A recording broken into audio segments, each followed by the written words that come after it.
Frères et sœurs, bonjour tous. Ce matin, nous allons apprendre ensemble au sujet de la foi en le Seigneur Jésus-Christ. Alors, nous allons raconter une belle histoire. Cette histoire, c'est la foi de toucher le vêtement. Nous disons, croire au Seigneur Jésus. Croire au Seigneur Jésus. Alors, comment faisons-nous pour croire au Seigneur Jésus? Dans le témoignage de Matthieu, il est raconté ceux qui croient au Seigneur Jésus-Christ. Ces beaux témoignages. Il y avait une femme, elle souffrait d'une perte de sang. Elle en souffrait depuis. DJ 12 ans. Malade depuis 12 ans. Qu'est-ce que cette perte de sang? La perte de sang, c'est comme les menstruations, comme les règles d'une femme, qui coulent continuellement, tous les jours. Certaines femmes, certaines sûres, quand elles ont leurs règles, elles ne cessent de se tordre sur leur lit. Souffrant normand. Alors, celle qui souffrait de perte de sang. Cette femme devait aussi avoir Thérèse mal. Souffrir normand. Mais elle était malade depuis 12 ans. Elle avait dépensé tous ses vêtements, tous ses biens, sans pour autant guérir sa perte de sang. C'est alors qu'elle entendit que le Seigneur Jésus-Christ passait. Le Seigneur Jésus-Christ était en chemin vers la maison d'un homme nommé Jairus. Ce moment-là, il y avait une grande foule qui marchait avec le Seigneur Jésus-Christ, se pressant autour de lui. Le monde était nombreux, mais cette femme, sachant que souffrir de cette maladie, l'époque antique, elle avait honte de parler aux autres. Contrairement par exemple, un mal de main, ou un rhume, ou toutes sortes d'autres maladies, dont on peut parler facilement. Mais, dans la culture de cette époque ancienne, parler d'une perte de sang n'était pas facile à avouer. Ce moment-là, cette femme se dit en elle-même: si seulement je puis toucher son vêtement, je serai guérie. Si seulement je puis toucher son vêtement, je serai guérie. Alors, cette femme alla se faufiler dans la foule. Alors, elle fit tout son possible pour se faufiler. Une fois au milieu de la foule, elle toucha le vêtement du Seigneur Jésus. En le touchant, elle disait: si seulement je puis toucher son vêtement, je serai guérie. Si seulement je puis toucher son vêtement, je serai guérie. Dès qu'elle toucha, aussitôt, la perte de sang de cette femme s'arrêta. Après cette guérison, sa perte de sang, au moment Madame O elle toucha, fut instantanément guérie. Ce moment-là, le Seigneur Jésus-Christ demanda à ceux qui l'entouraient: qui m'a touché?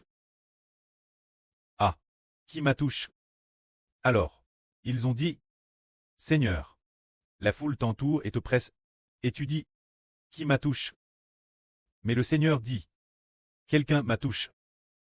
Car j'ai senti qu'une force t'est sortie de moi.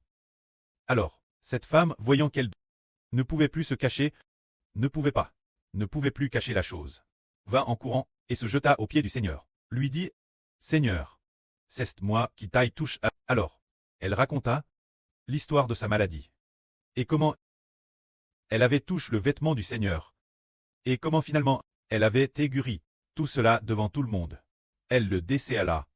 Ce moment-là, le Seigneur Jésus-Christ dit cette femme: ma fille, prends courage, ta foi t'a guérie. À partir de ce moment, cette femme fut guérie. Cette histoire raconte précisément cela. Se dire que cette femme, en touchant le vêtement du Seigneur Jésus-Christ, fut guérie, ce qui a manifesté la foi de cette femme en le Seigneur Jésus-Christ. Parce qu'elle avait la foi, parce qu'elle avait foi, elle se disait: si je puis seulement toucher son vêtement, je serai guérie. Si je puis seulement toucher son vêtement, je serai guérie. Dès qu'elle a touché, elle fut en effet guérie. Celui que nous appelons ce Fils en qui nous croyons, ce Seigneur en qui nous croyons. C'est ce que pour nous, si seulement nous pouvions toucher son vêtement, ce serait assez.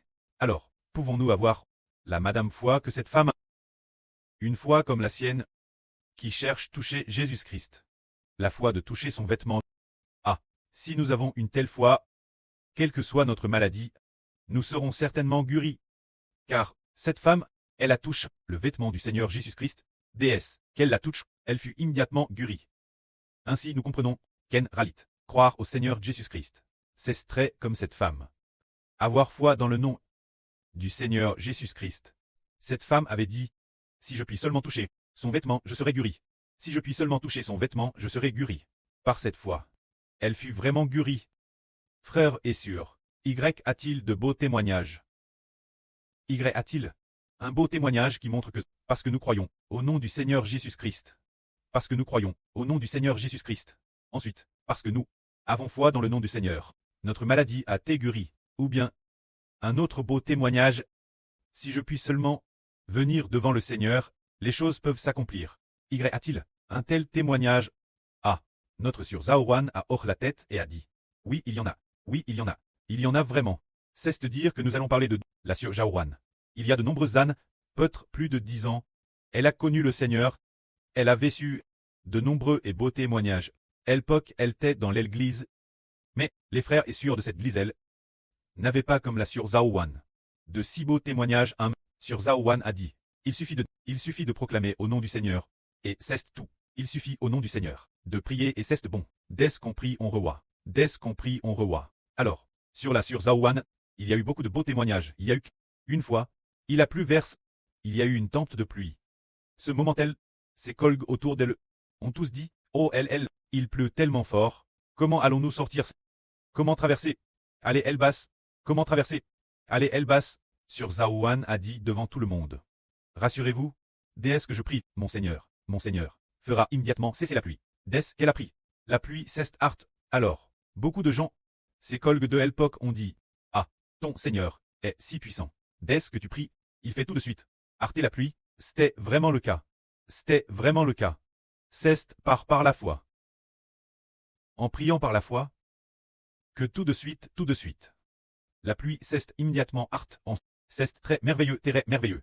Une fois, le frère Zibo a aussi eu un beau témoignage. Ce témoignage est un témoignage ODS compris. On revoit, c'est dire qu'une fois, il y avait le frère Zibo a découvert qu'il devait traiter un ami avec bon. Cet ami avait vraiment faim. Il avait faim depuis 1 ou 2 jours, sans rien manger. Il n'avait rien non plus. Pas d'argent. Mais, ce moment-là, le frère Zibo avait madame dépense ses 2 yuan pour le bus. Il n'avait peut-être sur lui que quelques centimes. Dans cette enveloppe rouge, se dire l'enveloppe rouge WeChat. Le portefeuille WeChat. Il n'avait plus que quelques centimes. Alors que faire? Comment acheter quelque chose pour cet ami extrêmement pauvre? Et affam. Zibo a dit cet ami. Mon ami attend ici. Je vais entrer Elbas dans le supermarché. Aller t'acheter de la nourriture. Tu restes ici et tu m'attends, mais tu devrais m'attendre un peu plus longtemps. Alors, frère Eshbert, avec beaucoup de foi, dans ce supermarché, en entrant dans ce supermarché, frère Eshbert savait qu'il n'avait pas d'argent sur lui pour acheter des choses. Alors, dans ce supermarché, il dit au Seigneur, priant au nom du Seigneur, disant ton enfant. Au nom du Seigneur Jésus-Christ. Prie le pré-clest.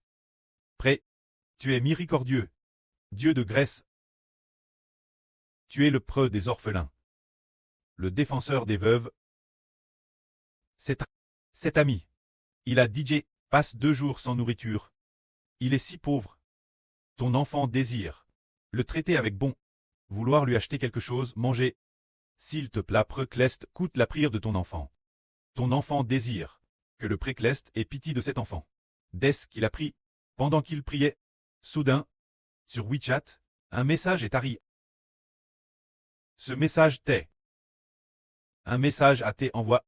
Alors, frère Eshbert, ne sachant pas de quel message il s'agissait, après avoir fini de prier, a regardé ce message et a découvert que c'était sa petite sœur, la petite sœur de frère Hébert, qui avait envoyé une enveloppe rouge de 200 yuan à Eshbert. Et avait là un message disant grand frère, tu dois traiter TRS pauvre. Tu n'as sûrement plus d'argent dépensé. Je te donne une enveloppe rouge de 200 yuan, prends cela comme argent de poche. Elle disait cela en riant. Alors frère Eshbert a dit, merci petite sœur. Et puis, il a accepté l'enveloppe rouge. Car cette enveloppe rouge, comment est-elle arrivée? Sa petite sœur n'avait jamais été aussi. Et ne pouvait pas savoir que son propre frère était pauvre ce point. D'habitude, elle n'avait pas non plus. TRS rarement. TRS rarement donne d'enveloppe rouge frère Hbert. De portefeuille, TRS rarement donne d'enveloppe rouge frère Hbert. Quelle en est la raison? En réalité, c'est le précleste l'Éternel qui a exaucé la prière de frère Hbert. Parce que, avant de prier frère Hébert, avait dit cet ami. Mon ami, attends ici. Je vais dans ce supermarché pour t'acheter quelque chose, manger. Mais, tu devras peut-être attendre un peu plus longtemps. Frère Hbert, sachant qu'il n'avait pas d'argent sur lui, a dit par la foi. Attends ici. Je vais Elbas t'acheter quelque chose. Et si après avoir attendu, il ne trouvait rien, si aucun ami n'envoyait d'enveloppe rouge, frère Hbert, cela n'aurait-il pas été un chèque? Frère Hbert savait, notre Seigneur Jésus-Christ. Notre Seigneur Jésus-Christ ne laissera pas le frère Hbert repartir bredouille. Alors, le frère Hbert, au nom du Seigneur Jésus-Christ, déesse qu'il a pris, il a reçu. C'est un beau témoignage. Tout comme cette femme atteinte d'une perte de sang. Elle disait, si je puis seulement toucher les vêtements de Jésus, je serai guéri. Si je puis seulement toucher ses vêtements, je serai guéri. C'est par une telle foi qu'elle est venue devant le Seigneur, et elle a reçu. Nous tous qui venons devant le Seigneur, n'est-ce pas que croire en notre Seigneur Jésus-Christ récompensera ceux d'entre nous qui veulent bien le chercher. Ah, c'est de croire que notre Seigneur Jésus-Christ récompensera ceux qui supplient, qui le cherchent ardemment. C'est par la foi qu'ils viennent devant le Seigneur. Alors puisque nous venons devant le Seigneur, si, puisque nous venons tous devant le Seigneur, comment se fait-il que nous ne croyons pas en lui? Si nous croyons en lui, nous recevrons certainement, car le Seigneur Christ a dit, ma fille, prends courage, ta foi t'a guéri, c'est dire, le Seigneur Jésus-Christ a dit, ta foi t'a guéri. C'est dire que le Seigneur dit, graisse ta foi en moi. Je te guéris. Et si cette femme n'avait pas eu foi dans le Seigneur Jésus, le Seigneur Jésus aurait dit, eh bien, je suis venu dans le monde pour faire miséricorde ceux qui croient. Nous savons que beaucoup de gens sont malades, mais de qui le Seigneur Jésus-Christ a-t-il pitié? Il a pitié de ceux qui croient. Il a pitié de ceux qui croient. Tout comme le Seigneur Jésus-Christ a dit, oui, il a dit autrefois, au temps de Lie. Dieu a eu pitié de cette veuve, et a fait en sorte que chez elle, il y ait de la nourriture, et continuellement, le peu de nourriture, lui a suffi pendant 3 ans et demi. Il a dit aussi, dans l'ancien Israël, il y avait beaucoup de lépreux. Mais, Dieu n'a fait miséricorde que celui qui a cru au prophète Lise. Ce Naaman, cet étranger Naaman.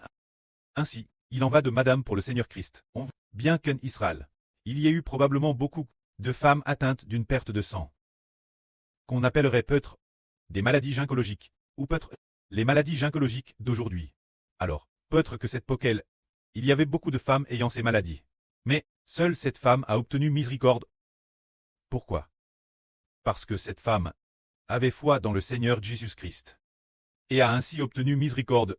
Aujourd'hui, le frère Hbert dit aussi, ceux qui ont la foi deviennent des personnes qui obtiennent miséricorde. Ceux qui n'ont pas de foi deviennent des personnes qui n'obtiennent pas de miséricorde. Parce que, le précleste a dit Louis Hbert, ceux qui n'ont pas de foi ne recevront pas de miséricorde, et seront des personnes privées de miséricorde. Nous venons devant le Seigneur Jésus-Christ. C'est précisément par la foi que nous venons devant le Seigneur. Alors, les travaux suivants de reconstruction du temple, comparés aux champs de la première construction du temple, sont plus nombreux. Plus tard, on découvre qu'il y a plus de besoins, et ce qui est nécessaire est encore plus beau.